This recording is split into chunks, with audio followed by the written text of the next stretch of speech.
We're now going to learn C5 and D5. Ooh. Okay. Okay. Now, the shapes are exactly the same, so all four chords will have the same shape, but the main difference is that G5 and A5 root from the 6th string. C5 and D5 root from the 5th string. Right. Okay. So if I just start with C5, for C5 we put our first finger on the 5th string at the 3rd fret. We then put our third finger on the 4th string at the 5th fret. So as you can see, that's the same shape as G5 and A5. Yeah. It's just on two separate strings, two different strings. So on strings 5 and 4 rather than 6 and 5. So you've just kind of moved it down. I've kind of moved it down. So if here's G5 rooting from the 6th string, C5 is straight across. Same frets, different strings. Okay. And what happens with your right hand when Now you're then, we playing have to be a little bit more careful here. When we play G5 or A5, we've got nothing that we can crash into above the 6th string. But now we're playing on the 5th string, we've got to be careful to not hit the 6th string when we play the chord. So if I turn my guitar up and I just play C5 for a second.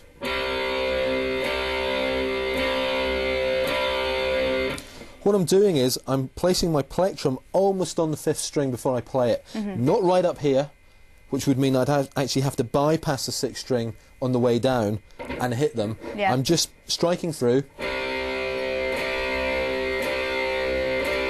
But I'm only bringing the plectrum just above the 5th string again. So the chance of me hitting the 6th string are minimal. Yeah. I have to say, when people are learning this at first at home, they're practicing it, chances are they're going to hit the 6th string quite a few times. That looks a tricky manoeuvre because you're sort of going in. Yeah. Getting the 5th and the 4th, and then you've got to come out again. Yeah, well, you so it's not a strum, you're not going down and covering them all. Well, you move down and play the two strings. This is where it's difficult. From this position where my hand's now played, I've just got to make sure I don't bring it up too high up here, which means I crash into the 6th string. I've just got to bring it back to where I began. But again, after practice, you start feeling where the strings are. You can do it almost without looking. So it's just a case of running through it, getting used to the feel. Don't worry too much about hitting the 6th string a few times at first, but be aware if you're doing it. Then eventually try and miss it, and just play strings 5 and 4, and everything will be absolutely fine. So that's C5, which roots from fret 3 on the 5th string. D5 is the same shape again, but we're up at the 5th fret this time. Now, just to go through that more specifically, the first finger is on the 5th string, again, at fret 5, and the third finger is on the 7th fret on string 4. So again, A5 is also at the 5th fret, but on strings 6 and 5, and D5 is also on the 5th fret, but on strings 5 and 4. So, to refer back to the two previous chords, if you like, we've got G5 and C5 at fret 3, and we've got A5 and D5 at fret 5. Again, the key thing with the two new chords is try and avoid striking the 6th string with your plectrum. Chord-wise, they're no more difficult than A5 and G5. Exactly the same. Okay. Which I think brings us to exercise number 7. Indeed, because practice makes perfect. Practice makes perfect. And what we've got here is an exercise which is the same exercise as when we introduced A5 and G5 way back in lesson 1. Same exercise, it's whole notes only, so 4 beat notes. C5 and D5, a bar of each. That's all we're going to do. So if you'd like to bring up the guitar extractor for me. I've brought it up, it's there already. Marvellous.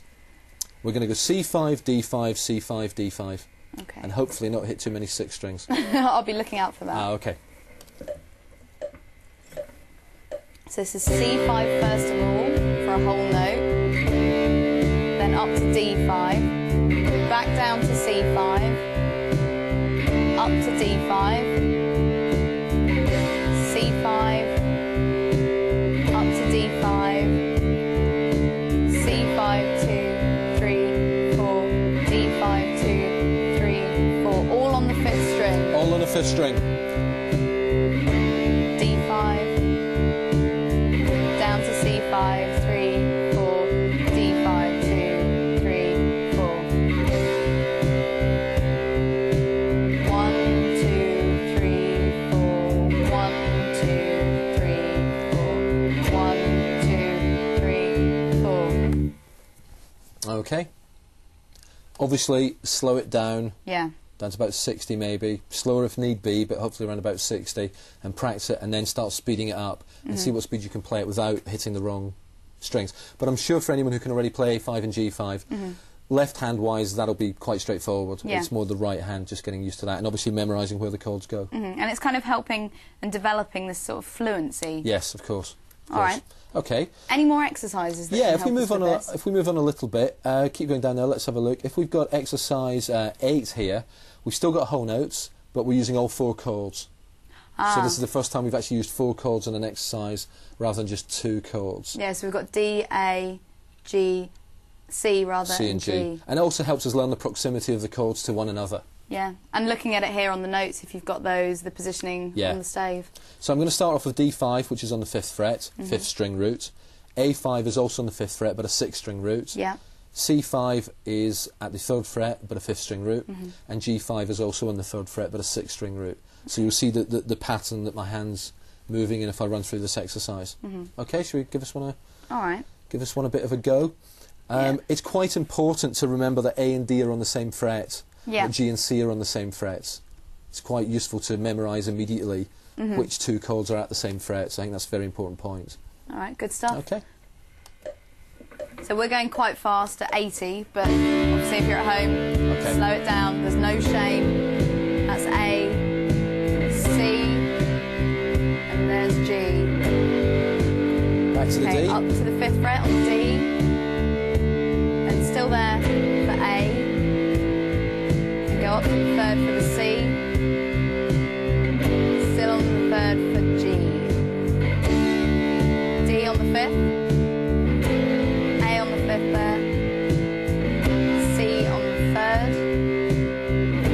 G on the 3rd. Once more. Okay. D on the 5th for that whole note, A on the 5th there for another whole note, C on the 5th, 3rd, D on the 3rd. Okay.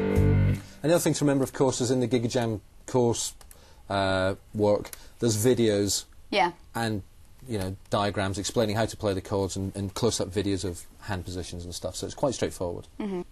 David, now that we've learnt those 4 chords, D, A, C and G, I noticed when you're playing exercise 8, there's a lot of movement with your left hand. Have you got any sort of tips? Yes, I think the thing to remember about your left hand is that your 2 fingers are connected. You need to move this shape as a shape, not as 2 separate fingers, if you see what I mean. Yeah. So you need to relax, but you need to move it as one unit. That's very important. Regarding the string crossing, which we've now brought in because of the 4 chords, again, just use the exercises, or even before you use the exercises, just practice moving D to A, D to A, D to A, or C to G, or any combination which uses different rooted string roots. So D to G maybe, or C to A, that type of thing. Very good to practice, then obviously play the exercises. Yeah. Final thing I'd just like to mention is the thumb. Oh, we haven't talked about him. We haven't spoken about that before, really. The main thing just to bear in mind about your thumb is that the lower you drop your thumb down the neck, the further you can stretch. Really? And the higher you put your thumb, the less distance you can stretch. So even if you just do that with your hand, if I bring my thumb up, of course, your fingers close up. If you drop them down, they can. If you had to spread your fingers out, your thumb would be really low down. Yeah. So some people may find that their 3rd finger, for example, can't quite reach high enough up the guitar neck to the appropriate fret. Just try dropping your thumb down a little bit, and also keep it vertical. No lying on the top sideways, pointing at the machine head or anything. Pointing up to the ceiling. You know, find a halfway house that's comfortable. Comfort's the main thing, but not too high so your fingers get compressed. That's the main thing about the left hand. Good stuff. Good tips, actually. Okay. Let's move on. Okay, if we move on now to, say, exercise 10, we've got a couple of exercises, 9 and 10, which utilise the 4 chords and all the various subdivisions of the rhythms that we've learnt so far. I'd like to look at number 10 in particular, because it uses all the 4 note types we've learnt: whole notes, half notes, quarter notes and 8th notes. Okay. And also the chords. But it uses all 4 chords, and there's a different chord in each bar.